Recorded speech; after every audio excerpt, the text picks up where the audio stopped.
Okay, so here we are at the colloquium on November 15th, 2023. We have the pleasure of Dr. Saul Rosenthal. And Saul, you should be able to just share your screen or whatever. I don't have to Okay.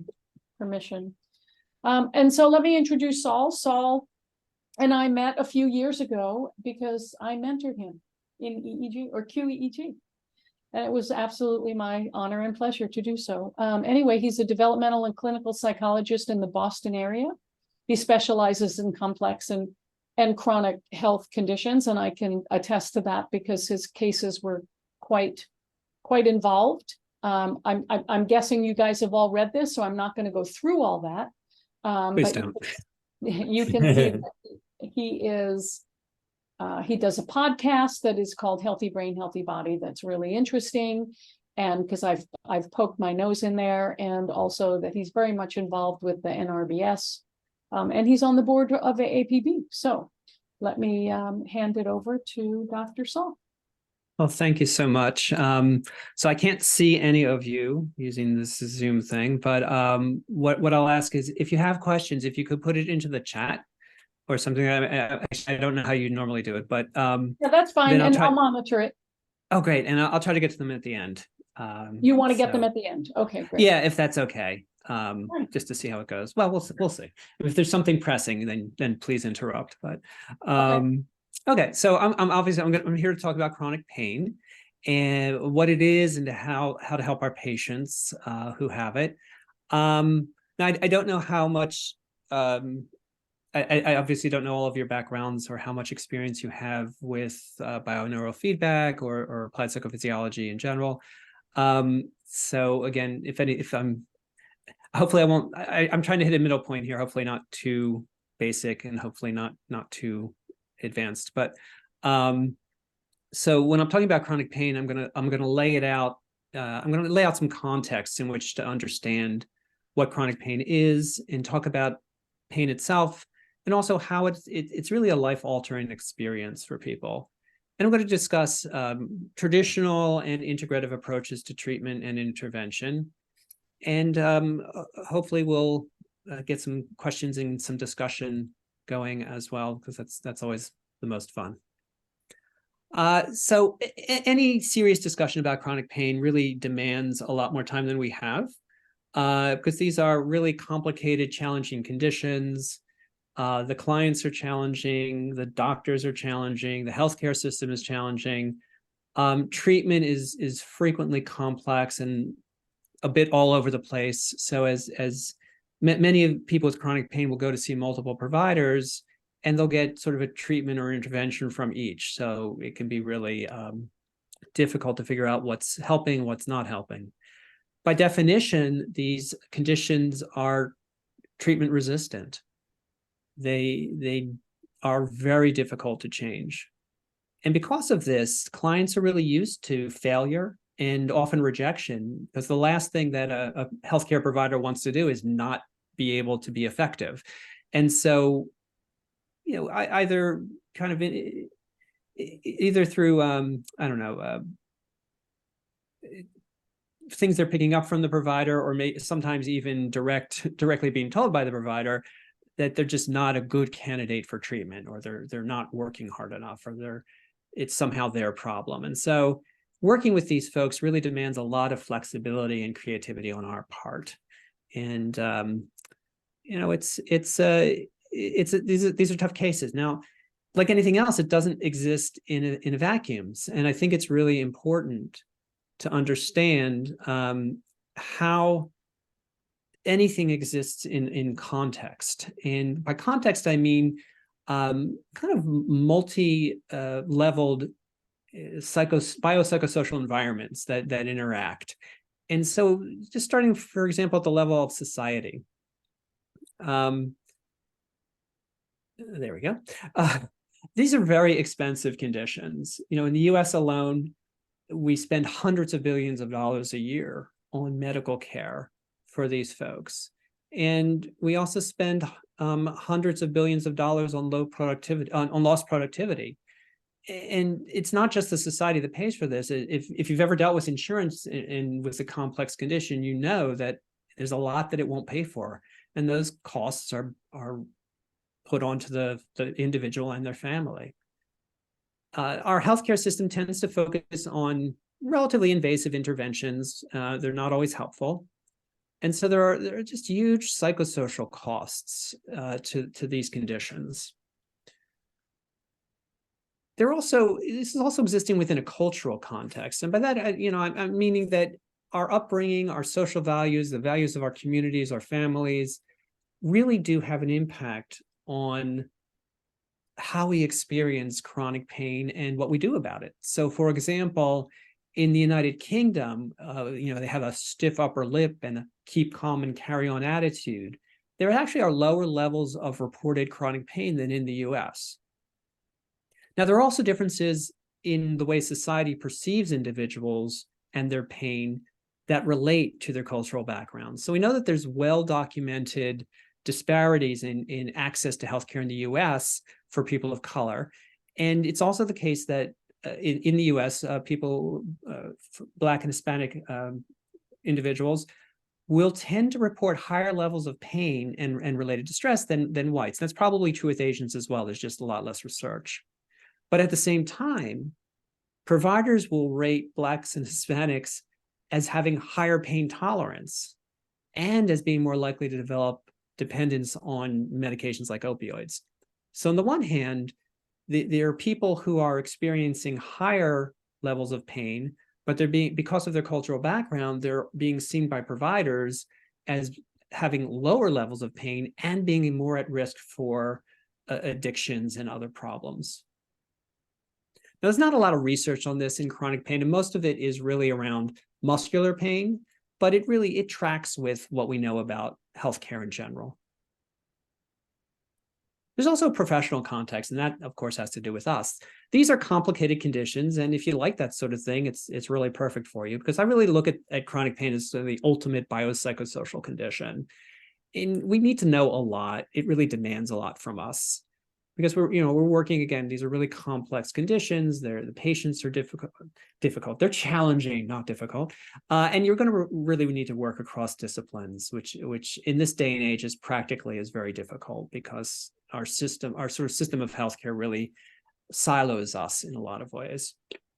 But at the end of the day, if you're doing this, there's a lot of satisfaction for helping these folks. So lots of people with chronic pain, we are not the first person they're going to see. We are way down the line.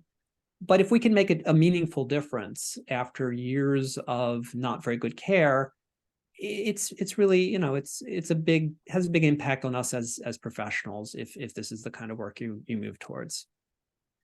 And then also there's a personal context. If it hasn't happened already, you or someone you know will experience chronic pain. So there's a lot of good reasons to understand, at least have a basic understanding of chronic pain, what it is, kind of where it comes from, and what we can do with it. And so that's actually a place to start, is what is this pain stuff? What is it? Well, it is a physiologic experience, and that's typically how it's treated and how it's reported. But once you kind of dig away at that, there's other aspects that become important, and I'll kind of go back to these. One is, there's actually a difference between acute and chronic pain. It may sort of feel the same, it's often treated the same, but it's quite different. And perhaps most important from our perspective is that we really need to keep in mind that this is a subjective experience that is in many ways unique to the individual. And so looking at chronic pain in this way can really help us develop a more personalized and therefore more effective intervention plan for whoever it is that's kind of walking into our office. Now, as I said, there is a pain physiology, and I'm going to present a very simplistic version of that. But it's incredibly important, I think, for us to understand this, not just for ourselves, but for our clients. And that's because when as I've said, when a client comes, when somebody with chronic pain comes to see me, I'm not the first person they've seen. I'm maybe the fifth, sixth, seventh, or more, but I'm very frequently the first person who gives them an explanation about pain.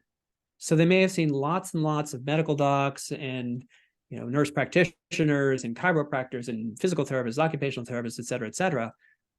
But nobody's really taken the time to sit down and explain to them what's going on. And that in itself is a really powerful intervention. So I think it's really worth understanding, at least simplistically, what's going on here. And well, simplistically maybe not really the right word, maybe in a straightforward fashion.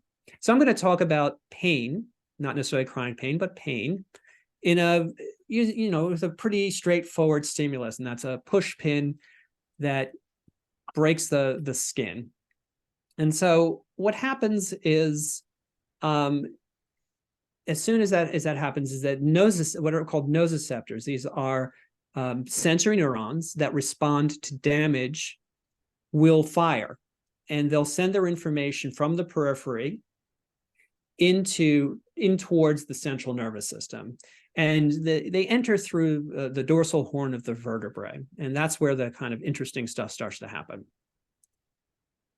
So as I said, these are primary sensory neurons, and they come up against a gap, if you will, between the periphery and the central part of the nervous system. And that gap, across that gap are interneurons, and they come down from the brain, and their job is to stop signals from crossing into the central nervous system. In fact, this is called the descending inhibitory pathway. And it forms what's sometimes thought of as a gate.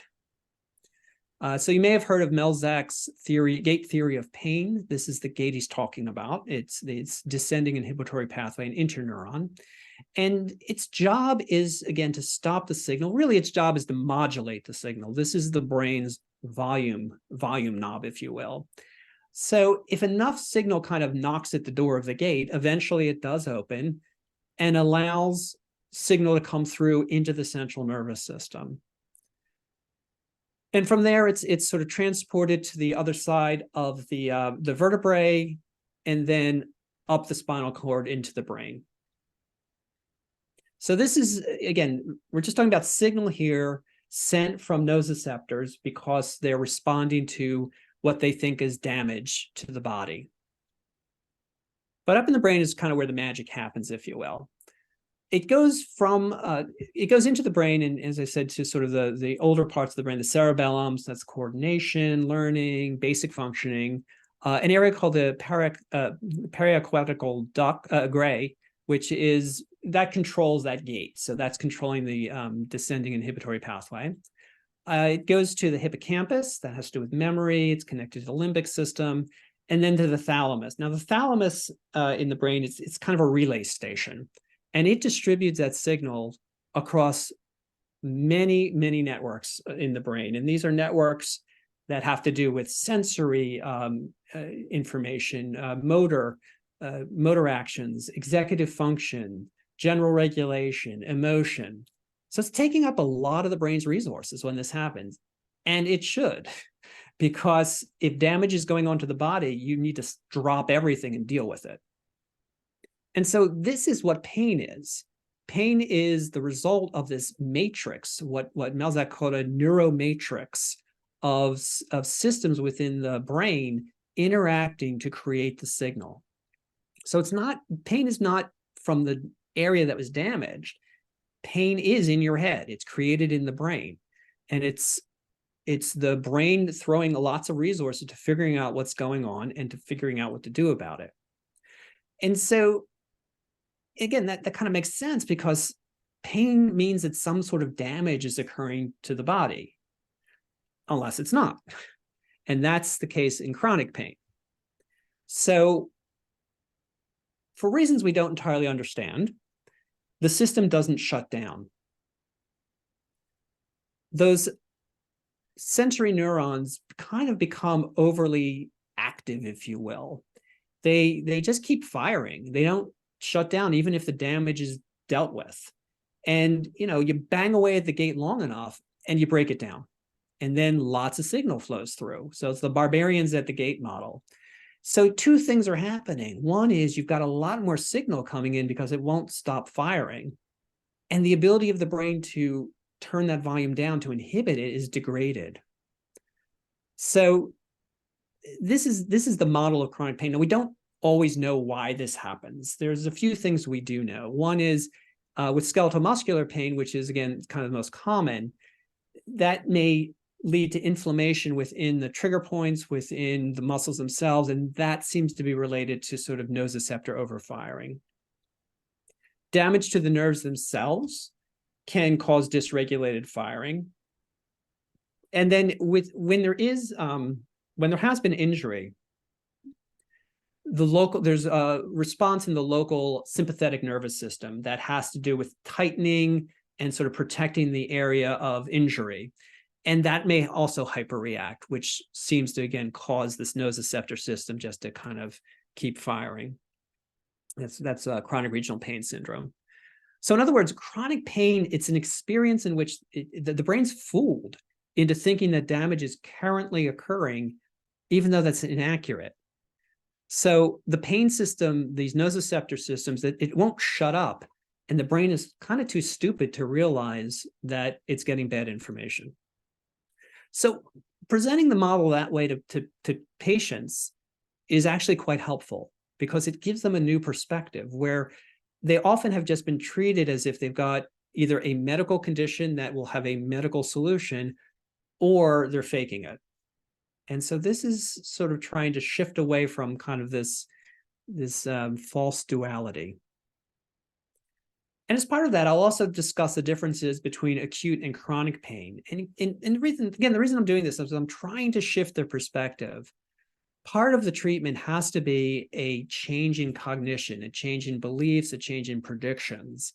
And the way to do that is you got to get a little leverage, a little space between how, their belief and what is actually going on. And if they can begin to shift their beliefs, that gives you that leverage. So you can begin to get them to change how they believe about things, and therefore how they behave towards them and how they act towards them. So the difference between acute and chronic pain, we usually know what causes acute pain. With chronic pain, we don't know, or it's just bad signal. Acute pain actually responds. We're actually really, really good at treating acute pain. We may not actually, give the treatment well, but we have really good treatments for it. But those same treatments really are not good for chronic pain.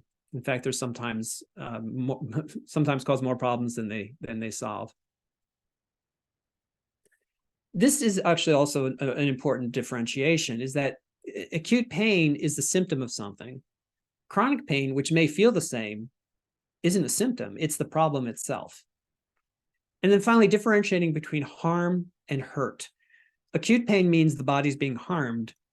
Chronic pain hurts, but the body is not being harmed at that time. It may already have been harmed, but it's not currently being harmed.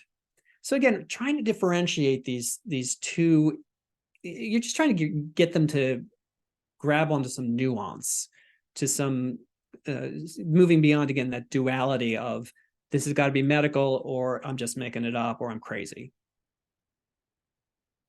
Now, by doing this, we begin to be able to build counterbalancing messages, if you will, to the pain, because again, the pain is the signal means my body is being damaged.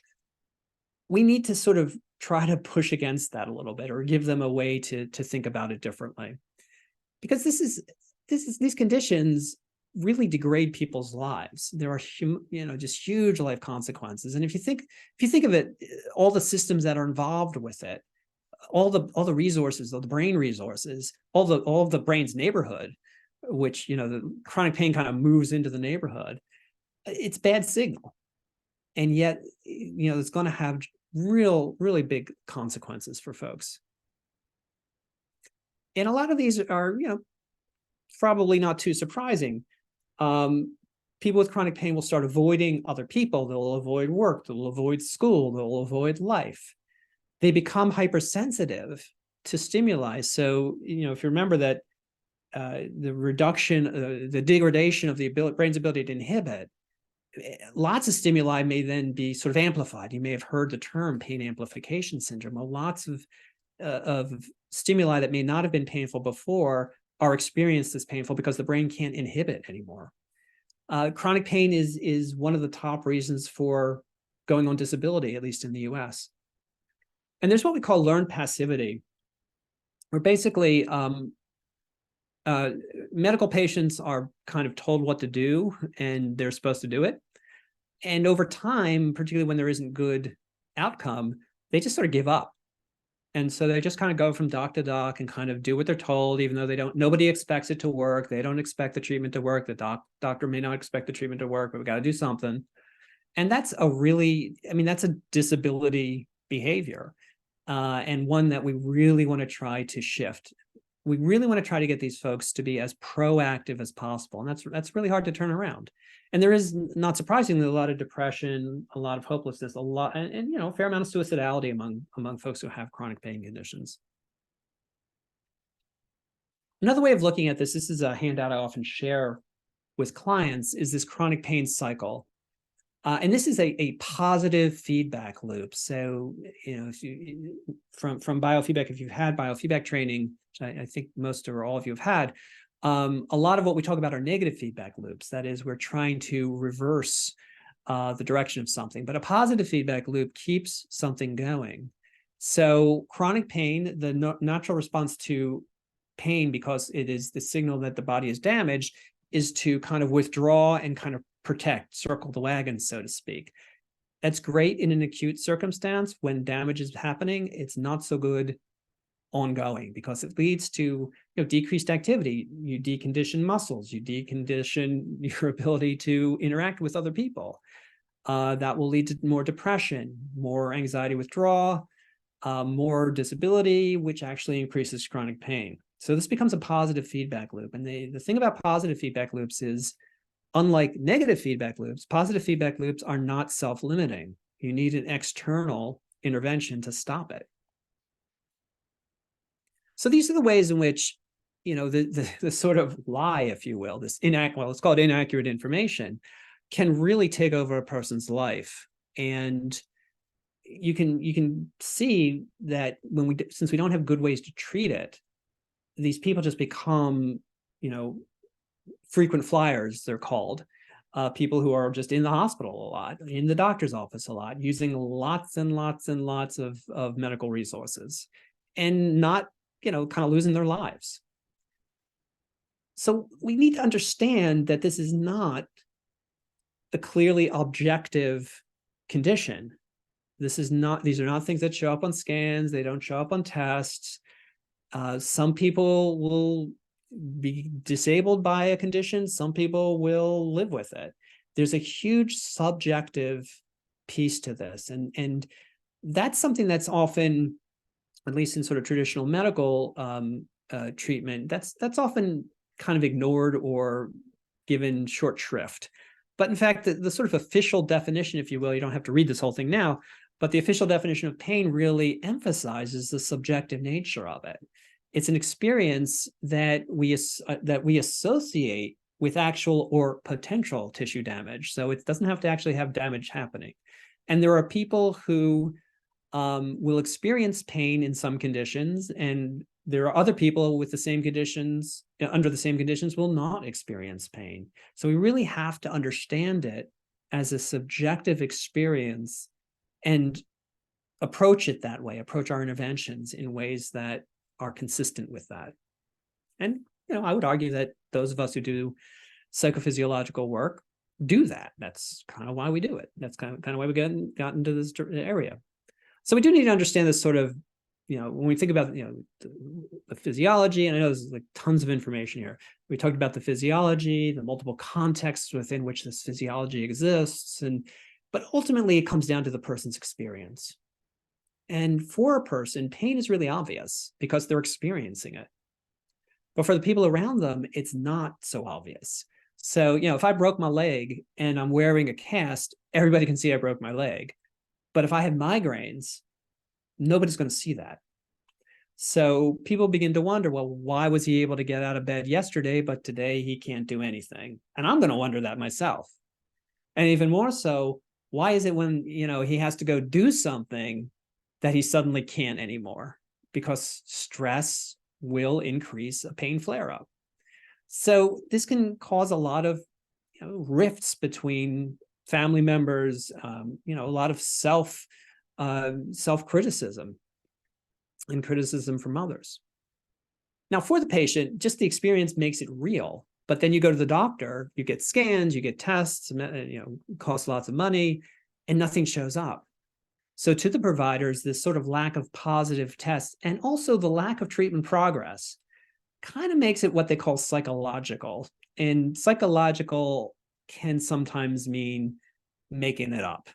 And so, I'm a psychologist, clinical psychologist, and I get these referrals because the docs are just sick of it. And I'm not, it may sound like I'm judging. I'm really not judging. I don't blame them because they are trained to intervene, and interventions, the typical interventions often don't work for these folks. And these are tough cases. Now, most of people with chronic pain, they do start with the traditional medical care, whatever that means where they live. And here in Western medicine, we sort of take this sort of so-called objective data, and we can kind of debate about what that means. But we need to really understand that pain is not objective. It is by definition subjective. And chronic pain by definition is treatment resistant. But what can a person expect, when they kind of go into the treatment world? Well, I've kind of, grossly divided into sort of three categories: what we call biomedical, physical, and integrative or psychophysiological. And biomedical, of course, is the most common, at least around here.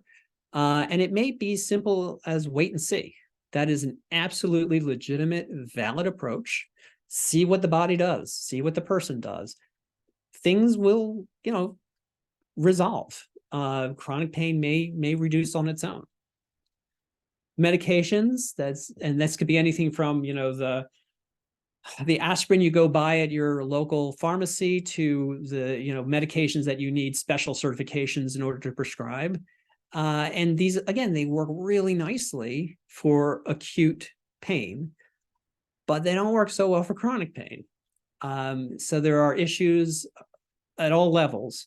Even the Tylenols and the Advils, take too much of them and you're going to do a job on your liver, or your GI, or lots of other systems in the body. The body will build up, we build up tolerance to them. Medications like benzodiazepines and opioids, you can obviously become addicted to.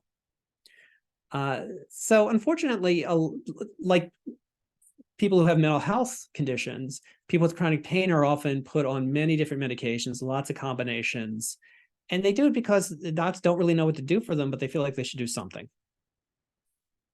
And then there's surgical interventions. And, this would be for the most refractory cases, although I haven't seen data on this, but certainly my experience and many of my colleagues, people will be recommended for surgery or have gone through surgery before they are referred to behavioral interventions.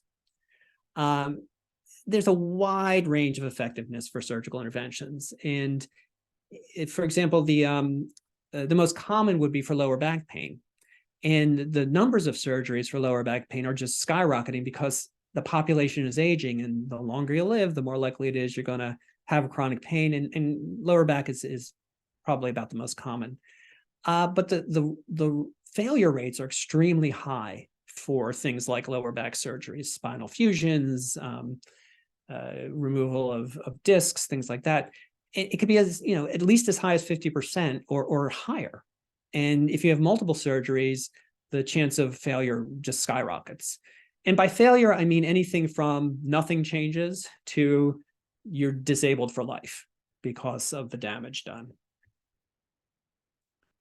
Then there's what I call physical treatments. And by this, I mean something as simple as exercise. So again, if you think back to that sort of forward, that positive feedback loop, the chronic pain cycle, these are people who may be really deconditioned, and just getting some simple, gentle exercise can start to build up strength.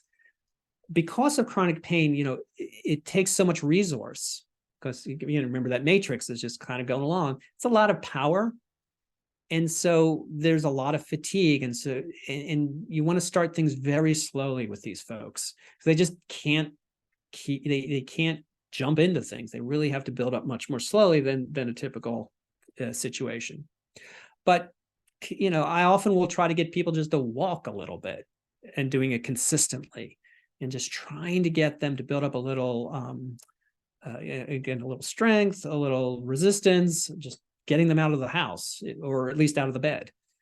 Other physical treatments would, of course, be physical therapy or occupational therapy. And these are really about re-strengthening and increasing flexibility, because of deconditioning or because of injury, deficits based, from injury. And in occupational therapy in particular, really increasing the ability to function, daily functioning, through rehearsal of activity or developing alternative approaches to activities. And then there's, of course, the integrative or applied psychophysiological. And I would include with this cognitive behavior therapy, mindfulness, acceptance and commitment therapy, the sort of psychotherapies that have been shown to be useful for chronic pain. Hypnosis is a really terrific intervention, which I often will use with chronic pain and has been shown to be helpful. And then, of course, there's biofeedback, neurofeedback, and then bioneuromodulation. And these are all, I call them integrative because they really work at the level of interactions among physiology, cognition, emotion, behavior. So what do we have to say about all of this? Well, I would argue, of course, of course I'm going to argue this. We are uniquely qualified to do this kind of work because we are inherently integrative. We work at that interactive level, and we love a challenge, right?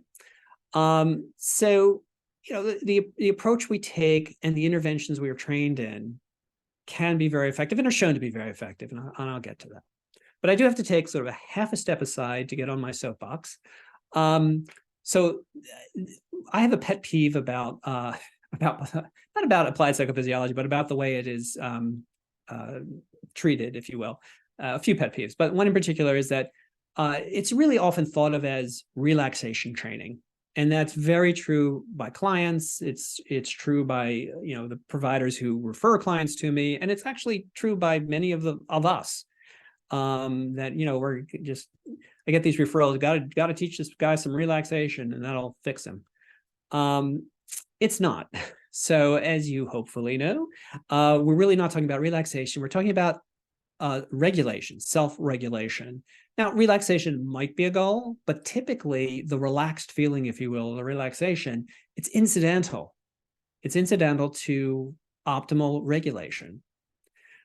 Now, look, there are lots of conditions, particularly, like muscular pain conditions, headaches, things like that, where downregulation can be helpful. Relaxation can be helpful. But there are plenty of conditions that require upregulation. So if I'm working with somebody who hasn't got out of bed for a couple of months, I want them to be upregulated. Now, I probably want them to be both. Really, what I want them to be is optimally regulated. They may feel more relaxed, but again, that's incidental. I'm not super interested in that happening. So calling what we do is relaxation, it's kind of reductionistic and inaccurate, and I can get off my soapbox now. Anyway, so when I work with people, not doing relaxation, but doing self-regulation, I really try to be collaborative with them. I try to be proactive. And partly that's just the way that I do things, but partly it's to kind of, again, counterbalance this patient role, this sort of passive, learned passiveness that many of them have developed, and a sense of hopelessness. And so what I'm really trying to do is get them to improve their lives. And so working with folks, I develop treatment goals, and these would tend to be focused on things like I want them to actually tolerate more pain because they're going to. They're going to if they're going to get better. But I want them to do more things that are meaningful to them and pleasurable. I may want them to reduce their medication use. Want them to certainly reduce disability behaviors, avoidant behaviors, and ultimately I want them to improve their quality of life. Now, notice that I don't have as a goal reducing pain, and there's a few reasons for that. One, everybody comes in for that. That's what they all want. They don't want to feel pain. They want to be pain-free. That, again, I'm trying to shift them away from that. I'm trying to shift their cognitions in general. That's a difficult cognition to walk around with because it's impossible. I cannot ever promise you that we may work on your migraines and you may stop experiencing migraines, but I don't know, 20 years from now, 20 minutes from now, you may have a migraine. I cannot read the future. So I can't promise they will be pain-free. It's also just impossible to live a pain-free life. And so people really need to learn to live with it. Now, that said, of course, I want them to be feeling less pain. And if we kind of get into that, I'll tend to try to push them to sort of see what they think about, well, let's say we reduce it by 25%. That's actually a lot. That's meaningful to most people. So really, ultimately, the point is to improve their quality of life, whatever that means. And there's the interventions that we'll engage in, whether it's cognitive behavior therapy or biofeedback or neural feedback. But a lot of it is really going to be getting them to understand what their life is like now and improving the quality of their life now. And by that, I mean, oftentimes, because pain is such has such a profound impact, they may not be able to go back to the life they feel they've left behind. And again, we can kind of debate whether people really ever live that life, but that's often what people want, is they want to get rid of the pain and just go back to my life. Well, I can't promise they're going to get rid of the pain. So it really is more helpful for them to sort of shift towards, well, what's my life going to be like now versus how can I get back to what I think it was like then? Now, when I think about my formulations and my work with folks, I'm a cognitive behavior therapist. And so I use the CBT model. And the truth is, cognitive behavior therapy for chronic pain, it's kind of the gold standard of behavioral treatment. And really all that means is there's a lot more research for CBT than for others.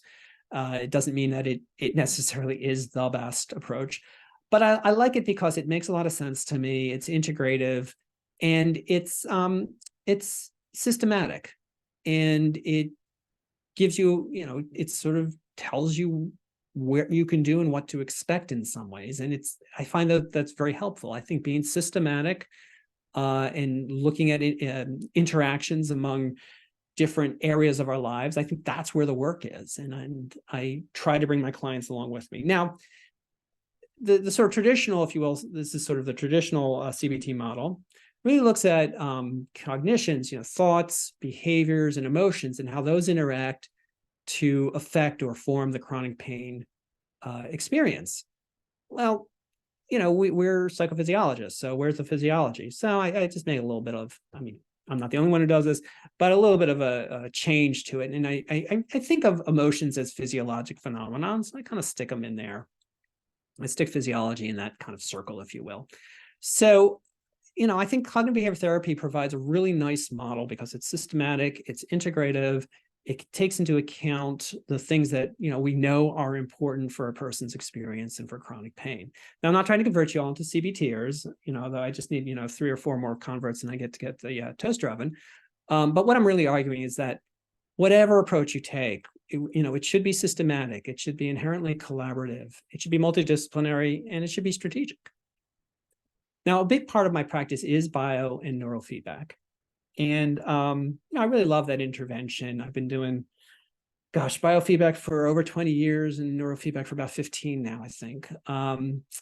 And I like it because, well, it works. I like it because it really helps bridge that gap for chronic pain, between the sort of physiology that is certainly part of it, but it tends to be the focus, and brings, sort of bridges the gap between that and the mind. So this is the mind body, the cognitions, the behaviors, the beliefs, the things that I feel need to be changed as well.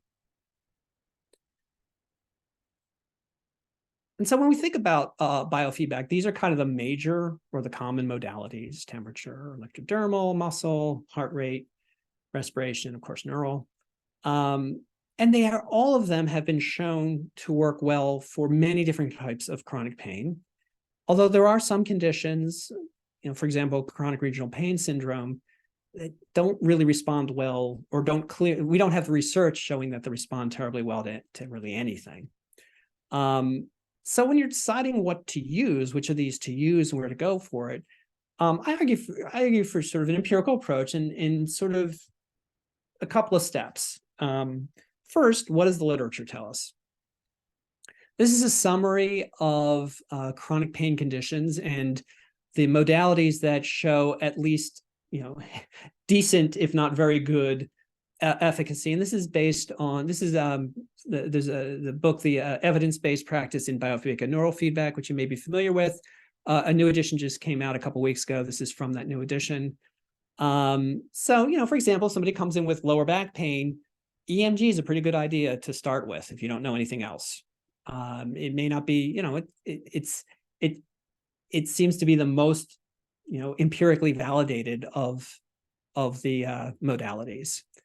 If you have somebody comes with Raynaud's, hyper cooling of the hands, which is often painful, temperature is a pretty good place to start.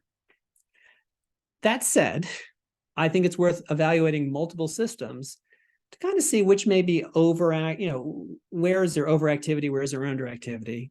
So I'll often, with biofeedback, I'll measure multiple modalities. I'll do a stress evaluation, a brief stress evaluation.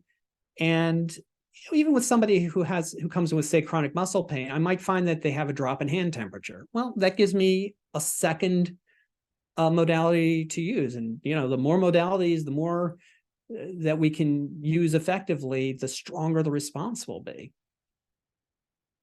So again, if the goal is from a psychophysiological perspective, the goal is to improve regulation and therefore, contribute to improving quality of life, it's worth trying multiple modalities, even if they're not obviously connected to the presenting problem. Again, even if there's not, say, a good research study, if the individual is showing dysregulation during an evaluation, it may be worth at least keeping it in the back of your mind to try. So, I've worked with a case that really sticks out in my head for some reason, migraines, where the typical treatment, hand warming, things like that, didn't work, but he had dysregulated, he had very high skin conductance, and skin conductance training seemed to help him with his migraines.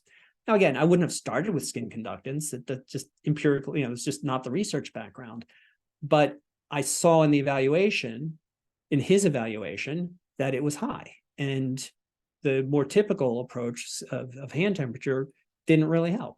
So that worked. And so, an empirical approach is not just about following what the research studies say.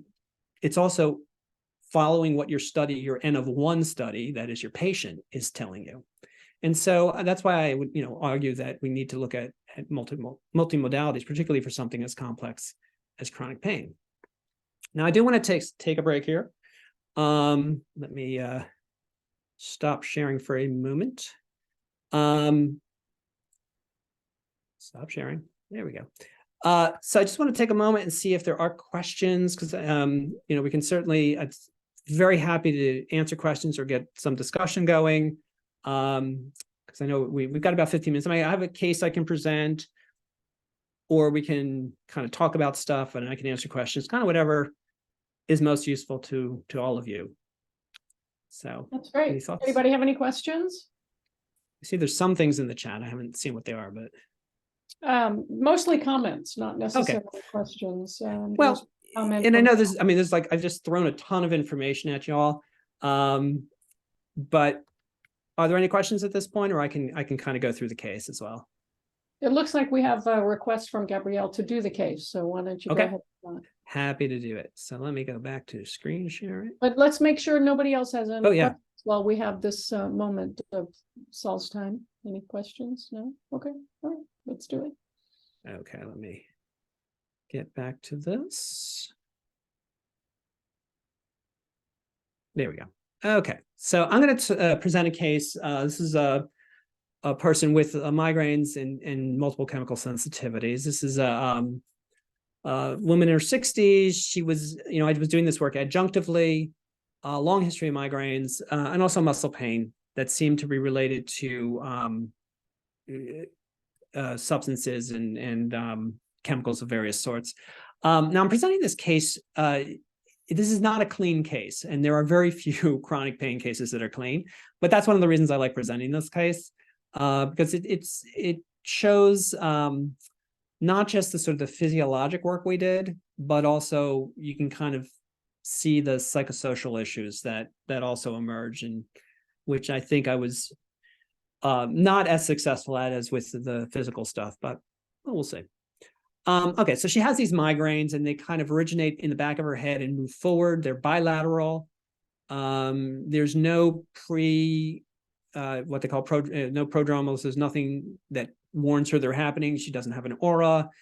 It's not clear that there's a post-drama. So frequently for migraines, after a migraine, people may feel really wiped out, or they may have other headaches. Wasn't clear with her that was happening. They could be triggered. She identified some triggers, stress, whether that was physical stress, like tightening her muscles. She had some TMJ, some chemicals and substances, though she was never really clear. It never was clear to me kind of what triggered these migraines. And they were very frequent. This is not a typical migraine presentation, by the way. Typically, migraines don't move. They tend to be unilateral. Many of them don't have auras and things like that, but this is not quite a typical. But if you work long enough in headache work, there's just the atypical is typical. There are other health issues. She had muscular pain as well. And she had bruxism, so she was grinding her teeth at night, and she had Raynaud's, so her hands, cold would trigger sort of a hyperactivity in her hands, and the blood vessels would close down and her hands would turn purple. She has a long history of anxiety and depression. There was some early family related trauma, which she would never talk about with me. Again, remember, I'm adjunctive, I'm not her therapist. She was diagnosed with ADHD. And she's on lots of medications, although currently at the time I was seeing her, she'd kind of gone off all her meds and she was just on Adderall, which is sort of an interesting choice, but there you have it. Lots of problematic relationships in her history. And she always felt like she didn't quite meet her strengths. Like she was chronically underemployed. The jobs she did weren't really that interesting to her. There was a lot of financial stress because she was underemployed. And in fact, she was on medical leave when I started to see her because of the migraines. So the challenges in this case, lots of pain complaints. There's sort of this mix of symptoms, some of which you can kind of put your finger on, some you can't. Triggers are unclear and they're complicated. There's a lot of psychiatric issues, and psychiatric issues, things like depression, anxiety, and chronic pain really they might as well be kissing cousins because they're very frequently comorbid. And it's an atypical presentation. So this is not an atypical case. Every case is challenging, but it's kind of an interesting one. So as you may or may not know, one of the earliest modalities, biofeedback modalities, is hand warming, temperature change. And one of the first things it's ever used for is migraines. Very effective. Turns out that if you have migraines, you are likely to have cold hands as well. And you can learn to warm the hands. And it can help with the migraines. However, this is the temperature results from the evaluation I did. Her hand temperature is above 90 degrees, so she's kind of at the ceiling. So I'm not going to do hand warming with her. Now, in the evaluation that I do, and it's a pretty typical evaluation, I start with a baseline, then I have people do a Stroop test, where you see color words and you tell me what the color is, not what the word says. I have them count backwards by 7, serial 7s, then talk about an emotional stressor, and between each is a recovery period. But looking at some of the other modalities, EMG, so I measure shoulders and forehead, trapezius and frontalis. They were actually normal with her. But what I'm showing you here is respiration, which starts really high. She's breathing around 18 or so breaths a minute. It kind of comes down. And I'm looking at heart rate, which is fine. And the max minus min, that's a heart rate variability measure. It's a very simple measure of heart rate variability. It's simply, heart rate cycles. It's the range of cycling from fastest to slowest. And as you can see, it's popping up during the stressors. There's a general upwards trend. But it's actually, it's relatively, heart rate variability is max minus min is relatively low. It's only sort of a baseline is sort of 3-ish beats. Now, age has something to do with that, but that's pretty small. I mean, typically in your 50s to 60s, you would expect to see 7-8 beat differences. So, she's showing some reduced heart rate variability probably. Now you do notice that, by the way, that it pops up during the stressors. That's really common. We think of heart rate variability as a measure, again, it's not of relaxation, but it is a measure of self-regulation. But in an acute situation, when you have a stressor, you have an increase, a sudden increase in sympathetic activity, which pushes heart rate way up. So that's going to increase variability.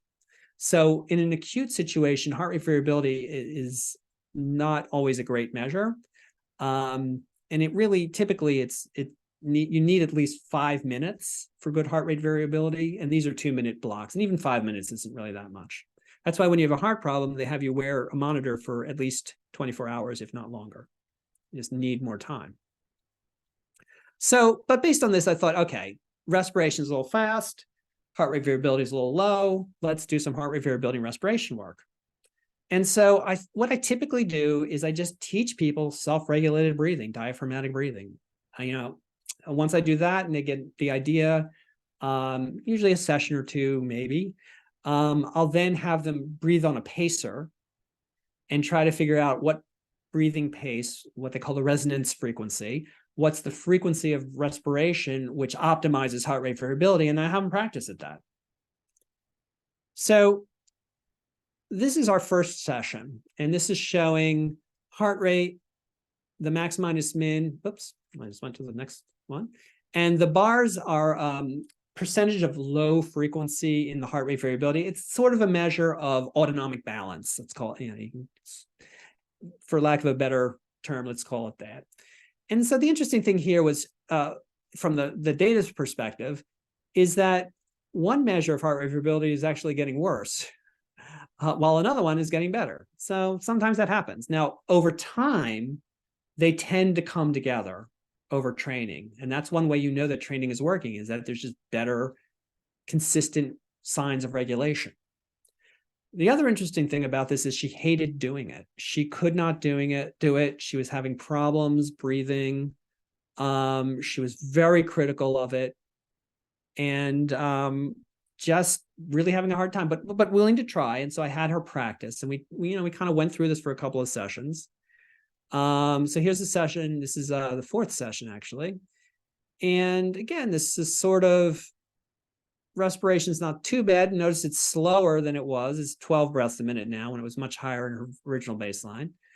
The heart rate variability is kind of not great, but the percentage of low frequency is a little bit better. So she's just having problems with this. And she's just, she's continuing to complain, and she's saying nothing's changing. Migraines are the same.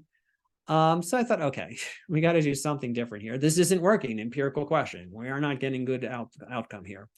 So what I thought to do is, I decided I was just going to put her on a breathing pacer. Now, again, I typically don't do that at first, because people often get competitive with the pacer and it messes things up. So that's why I just start with just self-regulated breathing. Well, of course, with her, it was the perfectly smart thing to do, and I should have done it earlier. And you can see that right away from baseline, as soon as I put her on a pacer of 5.5 breaths a minute, her heart rate variability just zooms right up, and it kind of stays high. She was a little uncomfortable, so then I shifted it to 6 breaths a minute, 10-second breath, and this showed really strong results. Okay, so what I realized with her, and what I've come to realize with patients, is when there's a lot of self-criticism, one of the powers of biofeedback is it externalizes the internal. So I'm not like criticizing myself. That internal critic isn't as powerful when you're looking outside of yourself and looking at the screen. And so this was a person who just did better when she wasn't thinking about it so much. Now I had her just breathe on I had her follow a 6 breath a minute, 6 breaths per minute, a 10-second breath pacer as her homework. And she did it. She was doing okay. And in fact, her migraines, the frequency just dropped from just about every day to when I saw her a week later, she'd only had one.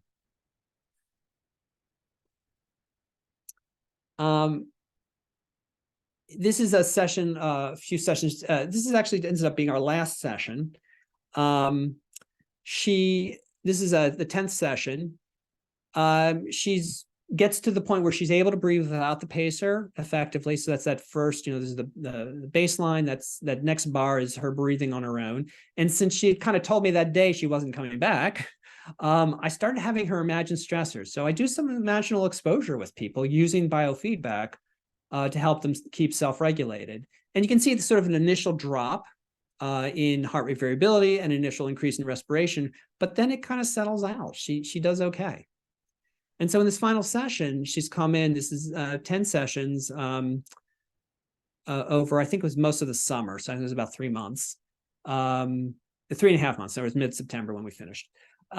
She hadn't had migraines in like 4 weeks. And that was one of the reasons she decided, oh, okay, this is the last day. She continued to minimize the progress. And I found that really interesting. So even though she wasn't having any migraines, she was sure she was going to. Well, she'd been saying that for 4 weeks. And she could be right. But you don't want to keep, keeping focused on that is not super helpful. She was practicing. And so I really kind of pushed her a little bit to focus on harm reduction. That is, how useful it would be to not always assume she was going to have a migraine and what else could she do about that? And, kind of handed that back off to her therapists. So just looking across sessions with her,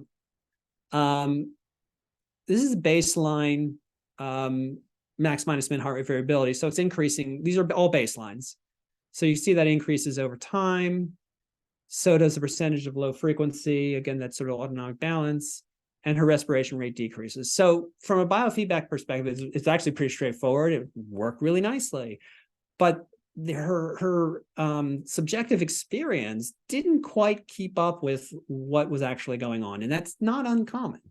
And if I'd had more time, I would have really started to focus more on that piece of it and less on the physiology. Because at some point, focusing too much on the physiology reminds a person that they've got a physiology to worry about.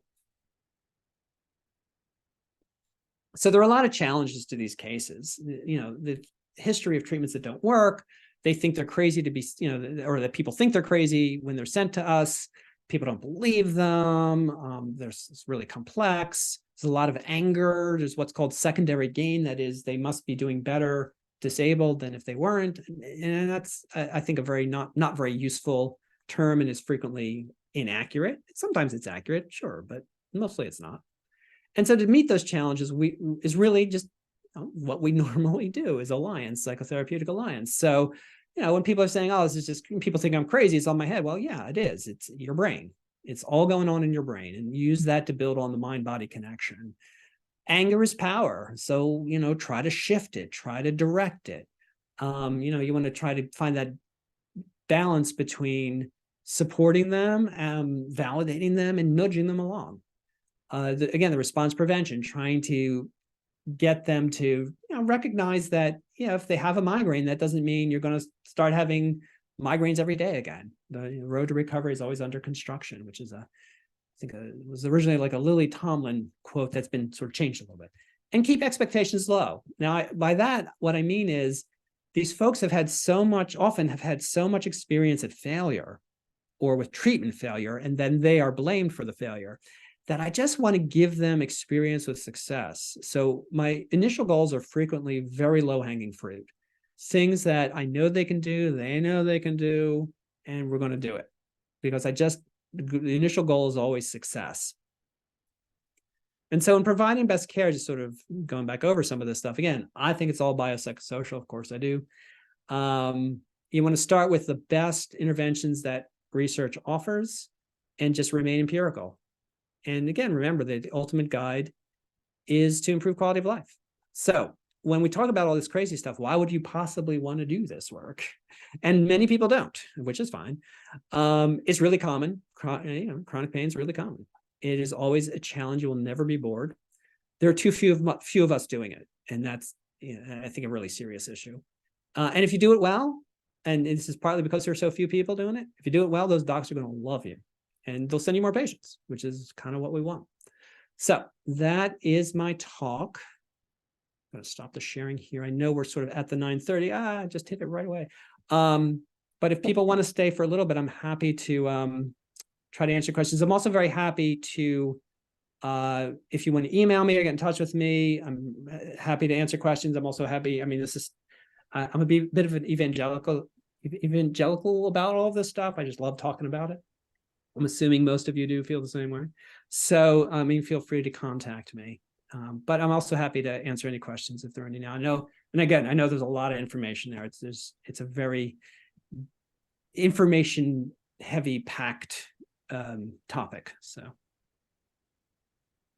I think it's wonderful. I really appreciate, Allison has her hand up, but let me just say that I really appreciate how important it is to treat every client individually. I'll leave it at that because now we have two hands up. Go ahead, Allison. Yeah, I just wanted to ask about your statement that she was convinced that she was gonna have migraines in the future.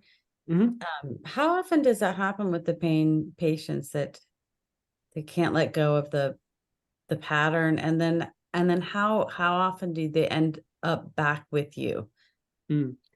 It's very common to not let go of the pattern. And that's, that's what many people will call secondary gain. Again, I think that's probably inaccurate most of the time. It's like any other pattern that we know, we stick to what we know. And so if we start with hope, where, okay, I've had this migraine, well, tomorrow will be a better day. And then it's not. And then the next day is neither, or the next week, or it's suddenly, or, almost worse, it's fine the next day, but then 3 days later I have a migraine. So of course we build these patterns because that's adaptive. So it's really common not to let it go. And what makes it harder in some ways is my sort of not wanting to say they will never have, I'm not going to let them come in with the expectation. I'm going to try to get rid of their expectation that they're going to get rid of them. So it makes sense to believe you may someday have it, but they've become, because they're having them, they're sensitized to them. So it's finding that dynamic balance between the expectation that it will happen and being open to the possibility. And as far as people coming back, yeah, not as many. Actually, I hadn't thought about that question before you asked it, but not as many as I might have imagined. I'm not saying that's because I'm like, we do fantastic work and they're wonderful forever. They may just be sick and tired of me. But there aren't that many that come back. But when they come, they're often there for a long time. Right. So, I worked with her for, I guess, 3.5, 4 months. That's not short. I mean, that's not a long time for these patients. They need a lot of work. And they often need a lot of ongoing psychotherapy. So let's try to, I've watched the time because we're going over, but we have two more hands up, and then we have a nice chat over here from Randy. I'm speechless. I never knew this was how it worked. I have a few people in my life with chronic pain. Thank you so much. So that's a very nice statement, Randy. Go ahead, Gabrielle. Thank you. That was an excellent presentation. I'm glad to be listening to it. I'm wondering about, I understand the psychophysiological intervention. I'm wondering about her habitual thinking that may have initiated several decades prior that are still contributing to some of this. And are you able to speak to that component? Yeah, I mean, absolutely. I mean, it's one of the reasons I present to her as a case, because it's so clearly a piece of it. And it's just as clear that she, even after years of psychotherapy, didn't want to face that. And so it's an example of, well, there's sort of two things that I see from this. One, the power of that, of the sort of the early experience and the patterns we build, but then also how I was able to use the biofeedback to kind of sneak around that a little bit. And so I think, when we think about our cases holistically in sort of this multi-contextual fashion, I'm not just treating her migraine, with biofeedback, which is not a treatment anyway, it's a training model, I am thinking about her and trying to figure out how to intervene in the best way possible. Now, biofeedback, I think, is a really powerful approach for, the reasons we've talked about. But I'm not forgetting about all of those cognitive patterns. One, as an adjunctive clinician, I don't want to push that too much because I mean, it's just, she's theoretically working on that with her primary clinician. And two, she's obviously very prickly about it. And if I pushed it too hard, I would have lost her. And so, I mean, that's one of the great things about being an adjunctive therapist is I can ignore all that stuff if I want to. I mean, not really ignoring it, but I kind of can. And so I get to do the fun stuff. Okay. Thank you. I was curious because it seemed to me that it got to the point she'd been living with this so long that it got to the point that was almost part of her identity. Oh, absolutely. And it is. And if you think about, again, just how much of the brain this takes up, of course, it's going to become a part of your identity. How couldn't it? Yeah, I'll just say real quickly about a case that I had, and then Trey has a question, and then we should probably go. But I had a kid once tell me in confidence that my parents fight all the time, but when I misbehave, then it draws their attention away from them. And there's just family dynamic. There's so many societal, sociological pieces to all of that. But anyway. And I would not want to call that secondary gain, but it is. But that is the definition of secondary gain, right? Yeah. Go ahead, Trey. Thank you.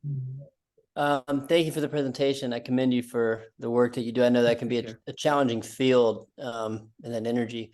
I'll try to make this concise. I just wrote a paper on mindsets and beliefs, and it was a lot of studies based on what Aaliyah Crum is doing, and in some of her studies about how our mindsets and narratives will affect our physiology and some of our hormone levels, and stuff that's kind of mind-blowing when you think about it. Now, when dealing with chronic pain, what I'm curious about is that level of intervention between, they're like you said, the biofeed, you said the loop, right? It's like they're informed by their reality. They wake up, they feel the pain. So then the story begins. Okay, I'm still in pain. And then that causes pain. And then it just keeps informing themselves. So it's like we do these interventions where we can alleviate pain for a moment. And then it's like, okay, we stopped it here, or we can interject something that will give hope or change the narrative or change some kind of belief system in order for them to begin to rewrite that story. Sometimes that works, and then sometimes maybe it doesn't, or it comes back or whatever. Where do you index when you're working with a person realizing it's like, okay, a lot of this is heavily influenced by the narrative that's being informed by your reality. Let's tap into a new emotion. Let's tap into a new reality, but we have to figure out a way to do that amidst the pain.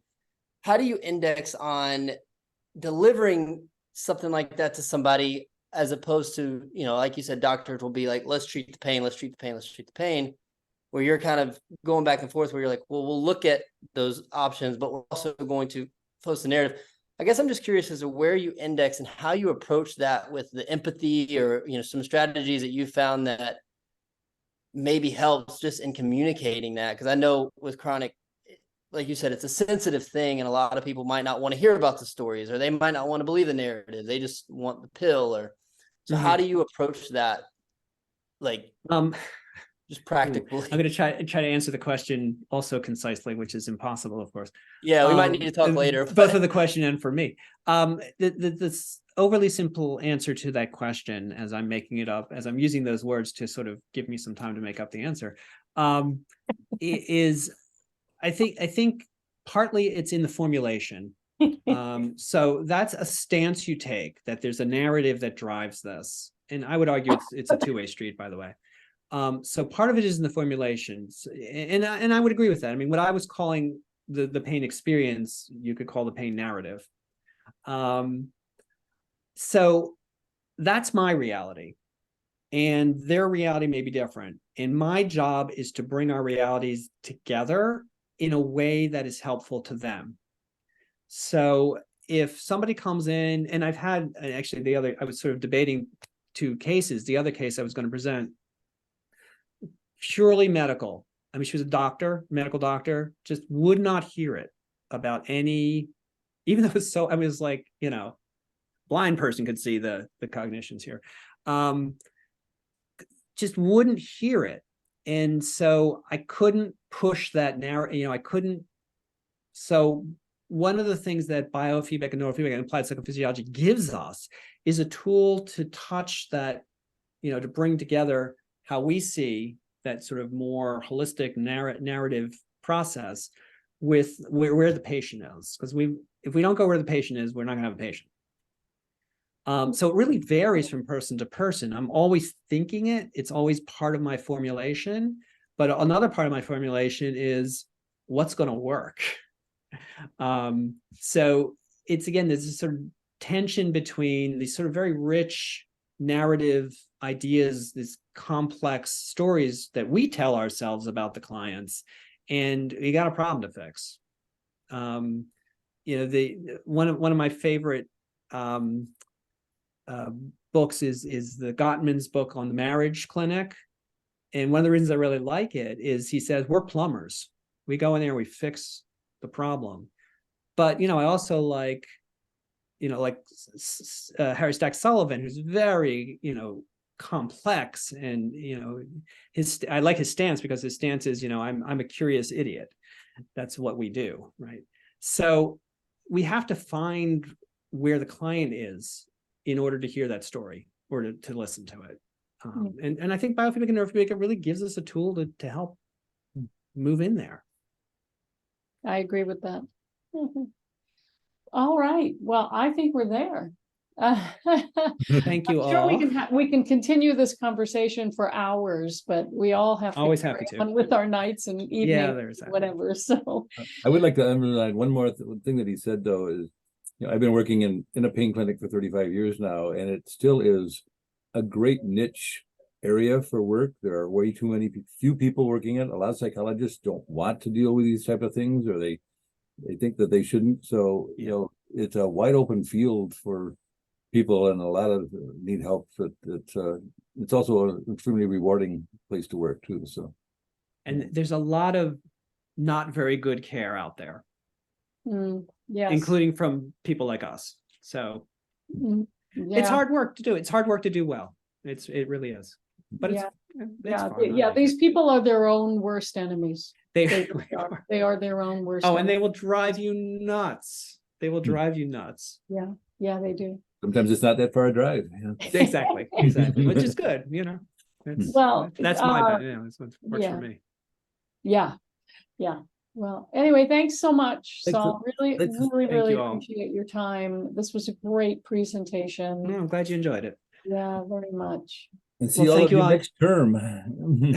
Yeah, everyone, have a great holiday Yeah, that's right. season, and we'll see you in spring, I guess. Bye, All everybody. right, we're out here. Bye. And feel free Bye. to contact me if y'all want to. So Thank you. Thank Thank you. you. Bye-bye. Cheers, everyone. Bye. Have a Bye. great day.